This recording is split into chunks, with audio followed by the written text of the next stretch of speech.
Hello guys and welcome. कैसे हैं आप सभी। आज मैं लेकर आया हूँ लक्ष्मीकांत की पॉलिटी, जो कि मैं हिंदी में पढ़ाऊँगा और ये मैंने इंग्लिश टू हिंदी कन्वर्ट किया है। मैंने पूरा विश्लेषण करने के बाद मैं आपके लिए ये लेकर आया हूँ। और गाइस, आप इस चैनल को प्लीज़ सब्सक्राइब कीजिए, लाइक कीजिए, ताकि मैं लाइव भी आ सकूँ जल्द ही और मैं आप लोगों के लिए एक बढ़िया कंटेंट हमेशा ला सकूँ। तो चलिए शुरुआत करते हैं। तो शुरुआत में है कि ब्रिटिश जो थे इंडिया में कैसे आए थे। तो हम सबसे पहले आपको मैं बता देता हूँ कि मैं इनकी शुरुआत कैसे करूँगा। तो इसमें जो शुरुआत होगी वो दो पार्ट्स में होगी और वो दो पार्ट्स होंगे। एक तो सबसे पहले मैं स्टार्ट करूँगा द कंपनी रूल की, जो कंपनी ने रूल किया था हमारे इंडिया में, और दूसरा मैं स्टार्ट करूँगा आपको द क्राउन रूल। और इन दोनों को पढ़ाने के बाद ही मैं आपको बता पाऊँगा कि इंडिया की जो संविधान है वो उसमें कैसे हम कितने रूल्स लाए हैं, कैसे एक्ट्स लाए हैं और क्या हमारे इन प्रीवियस जो हमारे रूल्स थे उनका क्या अहमियत थी। तो चलिए स्टार्ट करते हैं। तो सबसे पहले अगर मैं आपको बात करूं तो सबसे पहले शुरुआत होती है कि ब्रिटिश इंडिया में आए कैसे थे। तो ब्रिटिशर्स जो इंडिया में आए थे वो ट्रेडर्स के रूप में आए थे। जो सबसे पहले ब्रिटिशर्स आए थे वो ट्रेडर्स के रूप में आए थे। तो ट्रेडर्स थे वो सिर्फ व्यापार करना चाहते थे इंडिया से। वो जितने भी मसाले होते हैं और जितने भी टी होती है इंडिया में प्रोड्यूस, उन सबको ले जाने के लिए आए थे। लेकिन 1765 में कंपनी के पास राइट आ गई। कौन सी राइट आई? दीवानी। तो 1765 में कंपनी के पास आ गई दीवानी राइट। उसके बाद क्या हुआ? उन्हें हक मिल गया। किस चीज़ का हक मिला? कि वो रेवेन्यू देख सकें, मतलब कि जितना भी धन होता है इंडिया का वो धन अपने आप वो देख सकते थे। और सिविल जस्टिस, जो लोगों में न्याय होता है वो भी वो खुद ही देख सकते थे। तो सिविल जस्टिस भी वो खुद देख पाने लगे। और वो कौन कौन से इलाकों में देखने जाने लगे? तो वो बंगाल, बिहार और उड़ीसा, इन राज्यों में इनका बहुत अच्छा जो था प्रभाव होने लगा। अब इनका प्रभाव होने लगा तो इनके पास बहुत ज़्यादा ताकत बढ़ने लगी। इन्होंने और ज़्यादा एक्सपेंशन करना शुरू किया।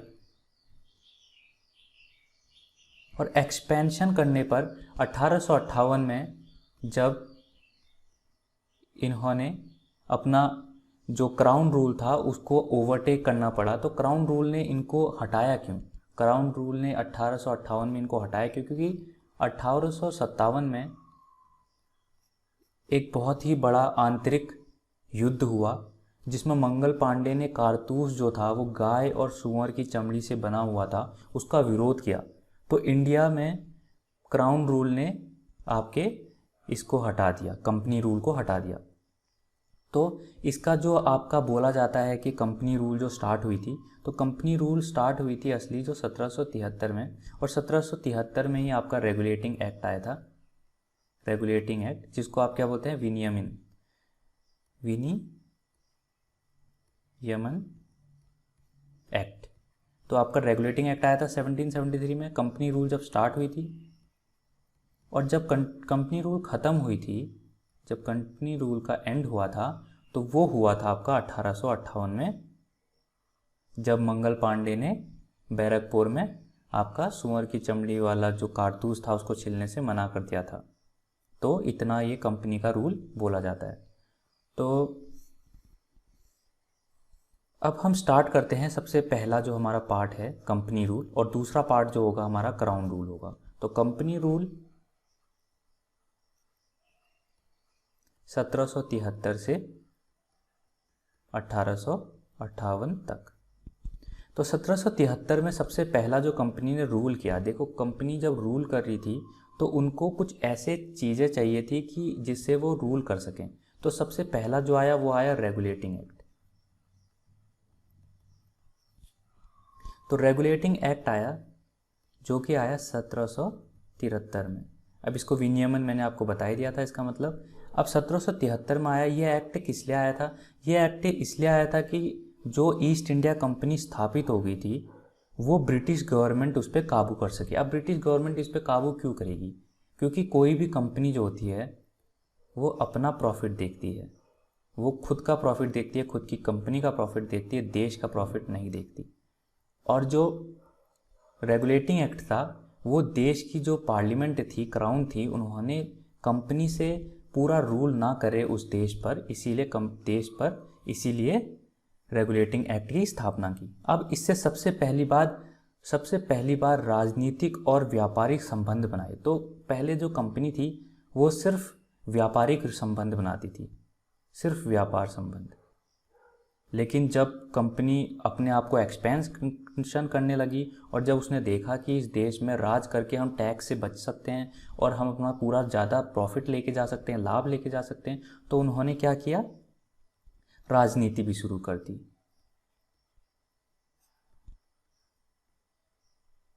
राजनीति और व्यापार में आ गए। फिर इसके बाद क्या हुआ, उन्होंने संचालन करने की सोची, मतलब उन्होंने उस चीज़ को कैसे ऑर्गेनाइज करेंगे, कैसे काम करेंगे। तो उन्होंने एक केंद्रीय संचालन एजेंसी का स्थापना करी।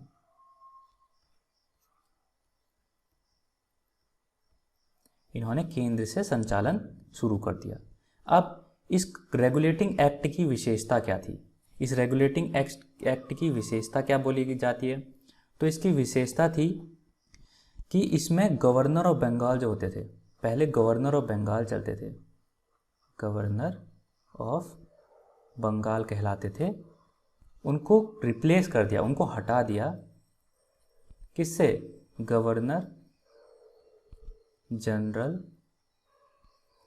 ऑफ बंगाल से।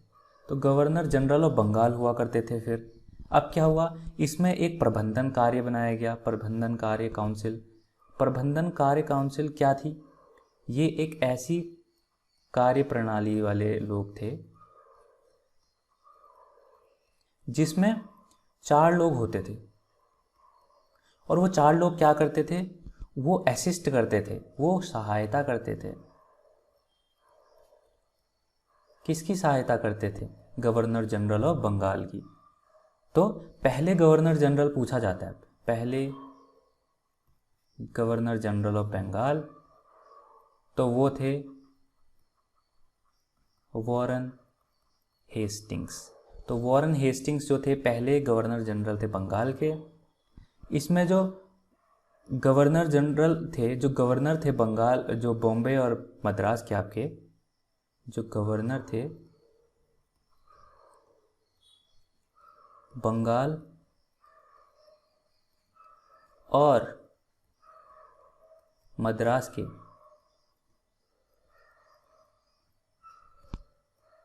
वो गवर्नर जनरल ऑफ बंगाल के भीतर काम करने लग गए, मतलब उनके अंडर काम करने लग गए। इससे पहले क्या था, इससे पहले क्या था कि जो गवर्नर थे बंगाल के, मद्रास के और बंगाल के, मद्रास के और बॉम्बे के, सॉरी ये बॉम्बे है, जो गवर्नर थे बंगाल के, बॉम्बे के और मद्रास के, वो एक समान हुआ करते थे, एक समान हुआ करते थे, वो एक समान हुआ करते थे पहले, जो तीनों थे इक्वल थे। लेकिन फिर उसके बाद जब इसको बंगाल वालों को गवर्नर जनरल ऑफ बंगाल बना दिया, गवर्नर ऑफ बंगाल को गवर्नर जनरल ऑफ बंगाल बना दिया, तो ये तीनों ना एक समान नहीं रहे। जो बंगाल के गवर्नर जनरल थे वो बड़े हो गए और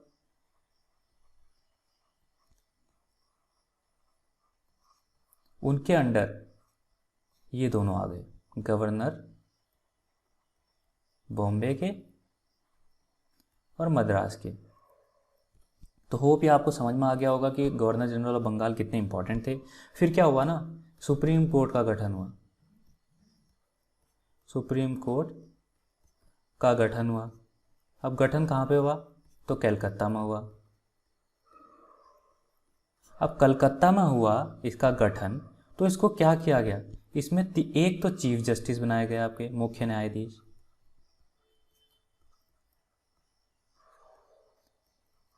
और उनके अंडर 3 जज भी बनाए गए, 3 जज। तो 3 जज और एक मुख्य न्यायाधीश होने लग गए। इसमें सबसे मेन काम क्या था, ये जो आपका रेगुलेटिंग एक्ट आया, इसमें मेन काम ये था कि क्राउन रूल जो चाहती थी आपकी, जो उनकी सरकार थी ब्रिटेन की, वो चाहती थी कि आप जो है घूसखोरी बंद कर दीजिए। जो घूसखोरी होती थी उस टाइम पे बहुत होती थी, जो प्राइवेट प्लेयर्स थे, प्राइवेट लोग थे, तो वो बहुत घूस खाते थे, और जो व्यापार था वो भी प्राइवेट था, तो लोग अपने अपनी मनमानी से जितना भी पैसा वसूल करते थे, सरकार को कोई टैक्स नहीं देते। तो इसमें घूसखोरी पर काबू करने के लिए आपको रेगुलेटिंग एक्ट लाना पड़ा।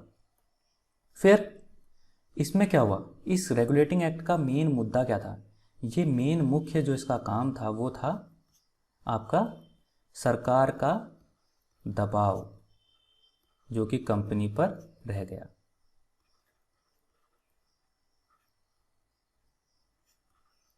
तो सरकार का दबाव जो था कंपनी में हो गया। अब बात करते हैं अमेंडिंग एक्ट ऑफ 1781, मतलब कि संशोधन किया गया इसी एक्ट पर। तो 1781 पर आपका संशोधन हुआ, क्योंकि कुछ ऐसे पॉइंट्स थे जो कि इनको पसंद नहीं आ रहे थे, तो अमेंडमेंट किया गया। तो अमेंडमेंट किया गया तो इसमें क्या था, जो गलतियां हुई थी ना आपकी, उसका समाधान किया जाए। तो गलतियों का समाधान किया जाए। अब क्या क्या थी वो विशेषता, क्या थी इसकी, उसके बारे में चर्चा कर लेते हैं। विशेषता, तो विशेषता पहला पॉइंट आता है विशेषता में कि सुप्रीम कोर्ट के न्याय के भीतर गवर्नर जनरल और कंपनी को ना हटा दिया गया। मतलब अब जो था सुप्रीम कोर्ट, वो आपका डायरेक्ट नहीं देख सकता था। जो ये आपके एक तो थे आपके governor general of Bengal,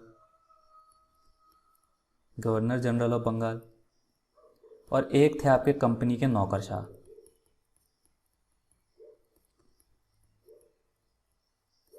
company के नौकरशाह, कंपनी के, तो ये नौकरशाह जो ये थे, इनको इससे बाहर निकाल दिया गया, मतलब इसके न्यायिक क्षेत्र से बाहर निकाल दिया गया, इसके न्यायिक क्षेत्र से। तो न्यायिक क्षेत्र से बाहर निकाल दिया गया, मतलब ज्यूरिसडिक्शन से बाहर निकाल दिया गया। तो अब सुप्रीम कोर्ट इनको नहीं देख सकती थी, इनके ऊपर जजमेंट नहीं दे सकती थी, कुछ भी इनकी सुनवाई नहीं कर सकती थी। फिर इस एक्ट ने क्या किया, जो कमाई करते थे कंपनी के लोग, कमाई जो पैसा कमाते थे, वो भी इसके न्यायिक क्षेत्र से बाहर कर दिया।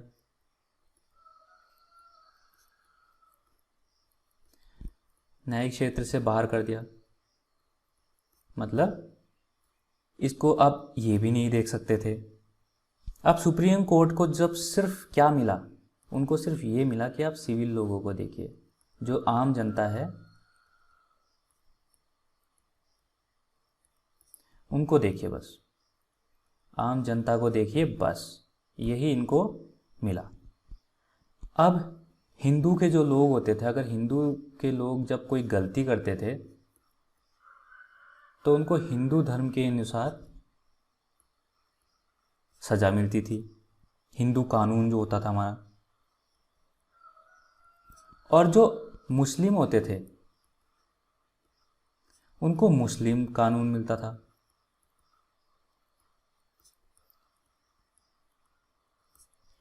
तो मुस्लिम कानून और हिंदू कानून जो था उसके हिसाब से ये लोगों को सजा देते थे। फिर तीसरी बात आती है,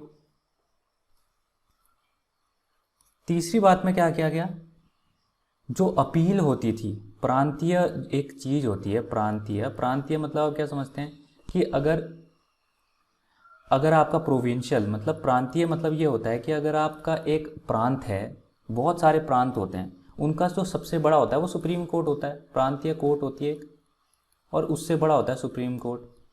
तो सुप्रीम कोर्ट जो था ना, वो इसके अंडर, प्रांतीय कोर्ट उसके अंडर नहीं आया करती थी। अब इसको मना कर दिया। अब प्रांतीय कोर्ट जो अपना फैसला सुनाएगी ना, जो उसका फैसला होगा वो सीधा जाएगा गवर्नर जनरल के अंदर। तो गवर्नर जनरल ऑफ बंगाल देखेगा प्रांतीय कोर्ट के जितने भी सुनवाई होगी, सुप्रीम कोर्ट नहीं देखेगा। तो इससे क्या हुआ कि गवर्नर जनरल को बहुत सारी पावर मिल गई, ये बहुत पावरफुल हो गया, बहुत ताकतवर हो गया, ताकत बहुत आ गई इसमें। और अब प्रांतीय कोर्ट को इसको देखना पड़ा। फिर इसके बाद इसमें भी बहुत खामियां निकली, बहुत गलतियां हुई। फिर आया हमारा पिट्स इंडिया एक्ट। अब पिट्स इंडिया एक्ट कब आया सबसे पहली बार? तो ये आया 1784 में। ये क्यों आया, इसकी विशेषता क्या है? अब इसकी विशेषता के बारे में बात कर लेते हैं। तो इसकी विशेषता थी, इसने दो भागों में बदल दिया। एक तो राजनीतिक भाग बोल दिया और एक इसने बोल दिया व्यापारिक भाग। बस। तो इस एक्ट के साथ क्या था कि कोर्ट ऑफ जो डायरेक्टर थे, कोर्ट ऑफ डायरेक्टर कौन होते हैं? जो प्रबंधन कमेटी के काम करते हैं, जो प्रबंधन कंपनी के करते हैं, प्रबंधन होते हैं जो प्रबंधन करते हैं कंपनी का, उनको कोर्ट ऑफ डायरेक्टर्स बोलते हैं। मतलब वो निदेशक होते हैं, निर्देशन देते हैं। तो इन्होंने क्या किया, संचालन करना शुरू कर दिया व्यापारिक संचालन तो ये करने लगे। और राजनीतिक संचालन कौन करने लगे?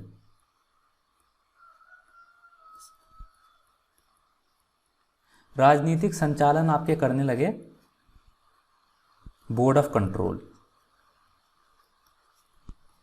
तो ये दो भागों में बढ़ गया, एक तो कोर्ट ऑफ डायरेक्टर और एक हो गया बोर्ड ऑफ कंट्रोल। तो ये दो भागों में बढ़ गया। इस एक्ट के बाद क्या हुआ, जो बोर्ड ऑफ कंट्रोल थी ना, उसकी पावर भी बहुत ज़्यादा बढ़ गई। इसने क्या किया, पहले तो इसको राज्य देखना पड़ा, फिर ये सेना भी देख सकता था, जितने भी कमांडर ऑफ चीफ होते थे सब कुछ ये देखता था। और फिर जो पैसे जो जमा करते थे ना, रेवेन्यू जो ये कमाते थे, जो कि ये ले जाते थे, वो भी यही देखने लग गया। तो ये बहुत ज़्यादा पावरफुल हो गया बोर्ड ऑफ कंट्रोल। फिर ये एक्ट महत्वपूर्ण क्यों है? सबसे मेन चीज़ तो यही है कि इसकी महत्वपूर्ण जो चीज़ें हैं, महत्वपूर्ण, वो हम जानेंगे कि महत्वपूर्ण क्यों है ये। तो ये महत्वपूर्ण इसलिए था क्योंकि पहले ये कंपनी का इलाका कहा जाता था, कि मतलब जो ये इलाका है वो कंपनी का है, मतलब कंपनी इसको संचालन कर रही है। लेकिन अब इसके अंडर जो हुआ ना, वो कंपनी अंडर आ गई क्राउन के, मतलब कि ताज के। अब ताज क्या है, मतलब सरकार के अंडर आने लग गई। तो सरकार के अंडर कंपनी आने लग गई, तो ये बहुत महत्वपूर्ण हो गया, क्योंकि कंपनी को अब कंपनी के ऊपर पूरा कंट्रोल मिल गया सरकार को, और वो राज्य व्यवस्था जो थी, सरकार जो थी राज्य व्यवस्था अपना सकती थी। फिर एक्ट ऑफ 1786 आया। अब ये एक्ट ऑफ 1786 क्यों आया? इसमें जो लॉर्ड कॉर्नवालिस थे ना, वो बने हमारे गवर्नर जनरल ऑफ बंगाल 1786 में। अब ये गवर्नर जनरल ऑफ बंगाल तो बन गए, लेकिन फिर उन्होंने दो चीज़ें डिमांड रख दी।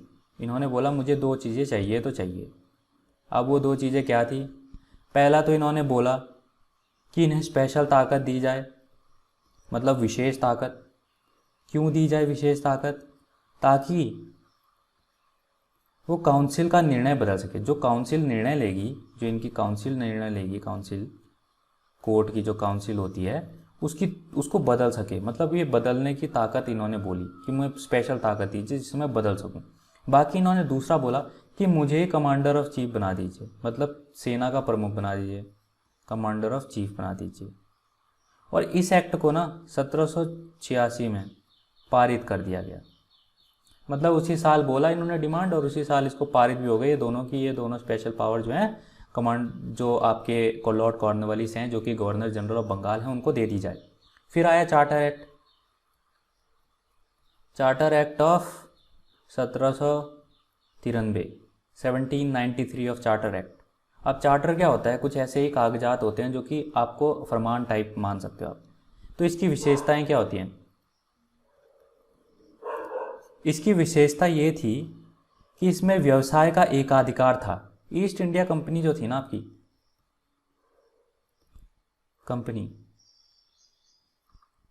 उसमें क्या था? मोनोपोली था।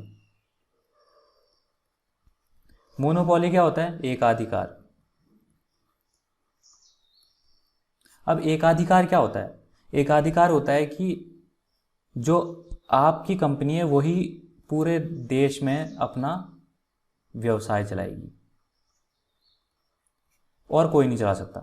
लेकिन चार्टर एक्ट ऑफ 1793 आने के बाद जो सरकार थी उसने बोल दिया कि कोई भी इंसान जो कि ब्रिटिशर है वो अपना बिजनेस चला सकता है इंडिया में आके। सिर्फ दो चीज़ों पे ही एकाधिकार दिया गया, और वो थी ईस्ट इंडिया कंपनी को जो एकाधिकार दिया गया वो थी चाय और चीन। चीन से जितना भी व्यापार होगा वो सिर्फ एकाधिकार जो था ईस्ट इंडिया कंपनी के पास था चाय का, और बाकी सारा जो था वो कोई भी इंसान जो थे वो संभाल सकते थे। उसके बाद आया कि ब्रिटिश क्राउन जो थी, मतलब ब्रिटिश गवर्नमेंट। जब भी मैं ब्रिटिश क्राउन बोलूँ आप समझ जाए कि ब्रिटिश गवर्नमेंट की बात हो रही है। तो ब्रिटिश जो गवर्नमेंट थी ना, ब्रिटिश जो सरकार थी, उनका प्रभुत्व बढ़ गया, प्रभुत्व बढ़ गया उनका। मतलब अब वही थे जो थे, उन्हीं पे पास सारी ताकतें थी। इससे क्या हुआ, क्रिश्चियन जो धर्म था ना, जो धार्मिक लोग थे क्रिश्चियन, वो लोग अब इंडिया आने लगे, लोगों को अपनी धर्म की जानकारी दिलाने के लिए, शिक्षा देने के लिए। फिर जो हमारा पश्चिमी, जो हमारा ज्ञान था, जो पश्चिमी शिक्षा थी, अब वो पश्चिमी शिक्षा भी बढ़ गई। मतलब लोग हमारे इंडिया से जाने लगे ब्रिटेन पढ़ने के लिए, तो ब्रिटेन जाके वो पढ़ने लग गए।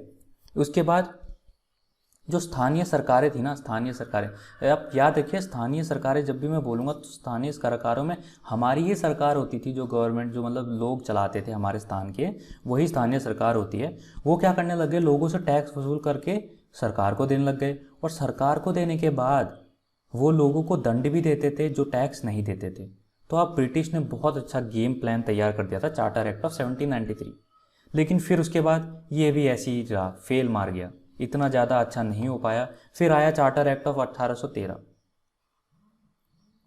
Charter act of 1813। अब चार्टर एक्ट ऑफ 1813 की विशेषता क्या थी?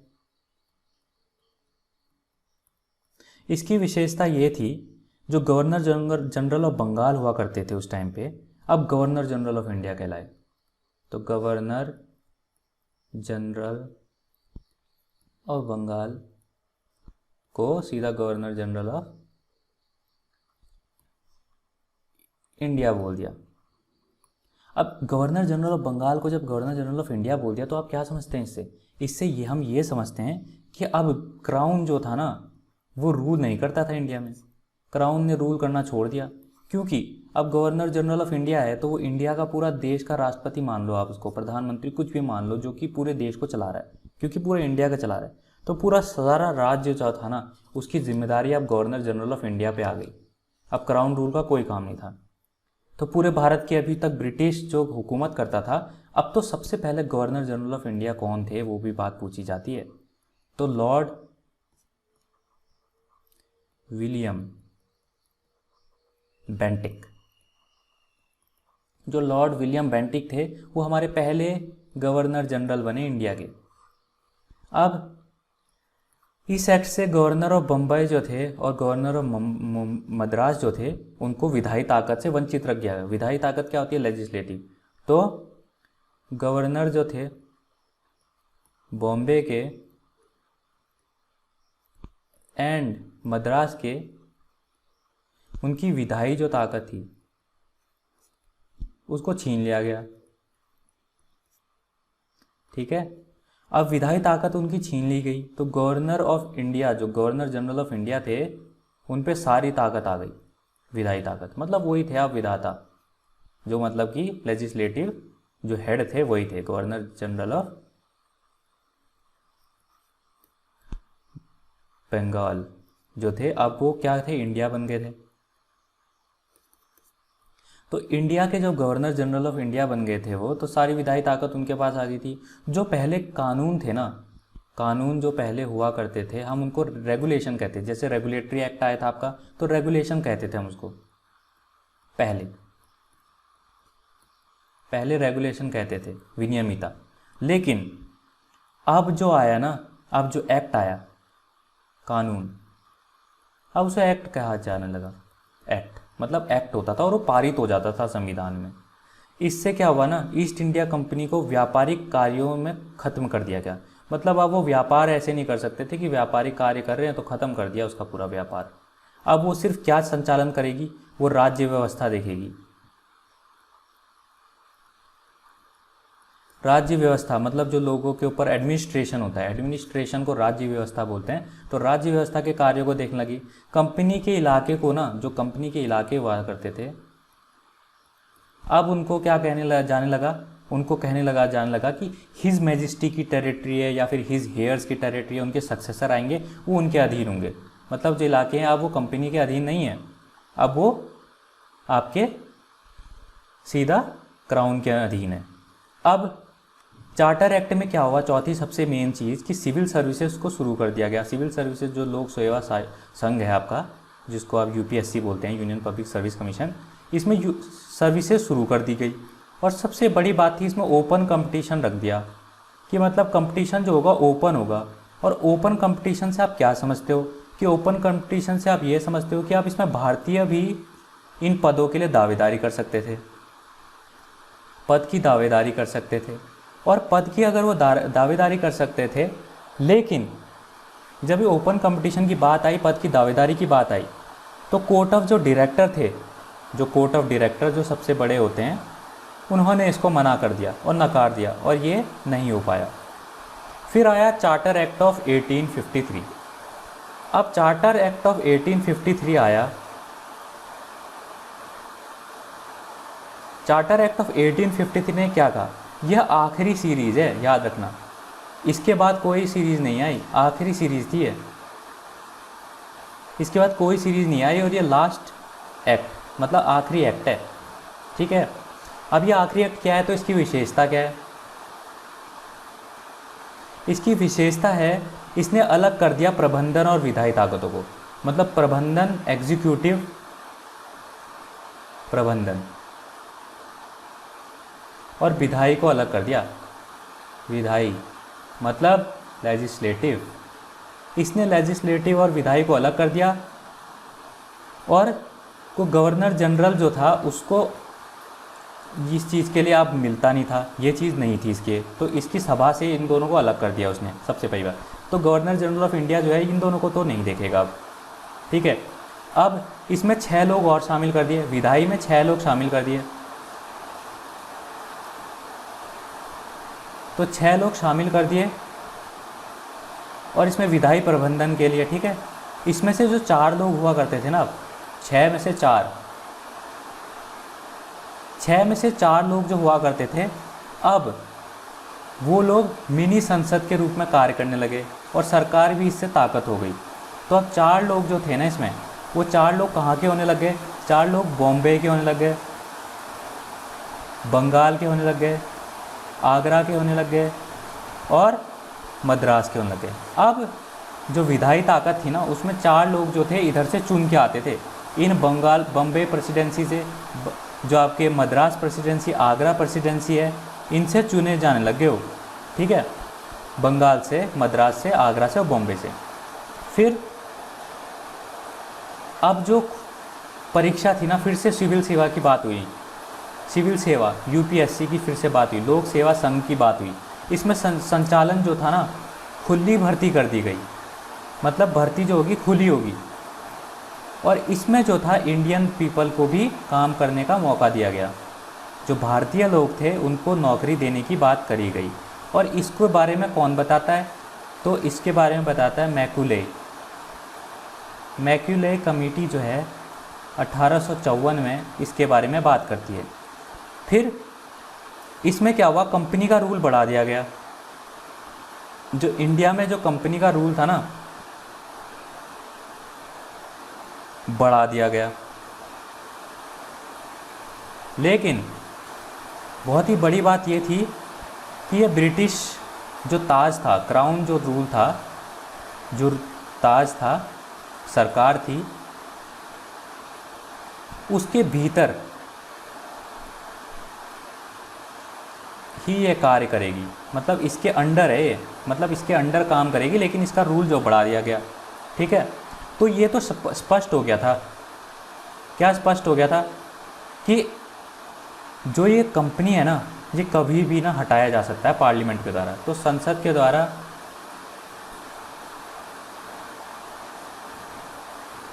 यह कभी भी हटाया जा सकता है। ये सबको पता चल गया इस टाइम पे। और पहली बार स्थानीय सरकार बनी तो भारतीय विधायी परिषद भी बनने लगे, मतलब कि जो इंडियन थे वो लेजिस्लेटिव काउंसिल में जाने लग गए, मतलब विधायी परिषद में जाने लग गए। और जब ये विधायी परिषद में जाने लग गए ना, तो फिर गवर्नर जनरल के ऑफिस में भी ये लोग जाने लग गए। इंडियन लोग जो थे गवर्नर जनरल के ऑफिस में भी जाने लग गए। और इसी में कहा जाता है कि जो आस पड़ोस के जो आपके लोग थे, जैसे कि आपके मद्रास प्रेसिडेंसी थी, बंगाल प्रेसिडेंसी थी, आगरा प्रेसिडेंसी थी, तो बॉम्बे प्रेसिडेंसी थी, तो ये लोग जो थे ना ये चुनकर जाने लग गए विधायी परिषद में। तो गाइज़ ये तो था आपका जो कंपनी का रूल था 1773 से जो आपका हुआ 1858 तक, तो ये कंपनी का रूल था। अब हम आगे जो नेक्स्ट टॉपिक पढ़ेंगे ना, नेक्स्ट चैप्टर, वो पढ़ेंगे हम क्राउन रूल। हम क्राउन रूल में जानेंगे कि कैसे वो वाइस रॉय में कन्वर्ट हो गए, क्या क्या हुआ। तो गाइज़ अगर आपको ये पसंद आया ना तो इसको प्लीज़ शेयर कीजिए, सब्सक्राइब कीजिए, लाइक कीजिए और अपने दोस्तों के साथ बहुत ज़्यादा शेयर कीजिए, क्योंकि मैं जब लाइव आऊँगा तो मैं आपको और भी अच्छे से आपके साथ 1-to-1 डिस्कशन कर पाऊँगा। और guys thank you so much, God bless you all.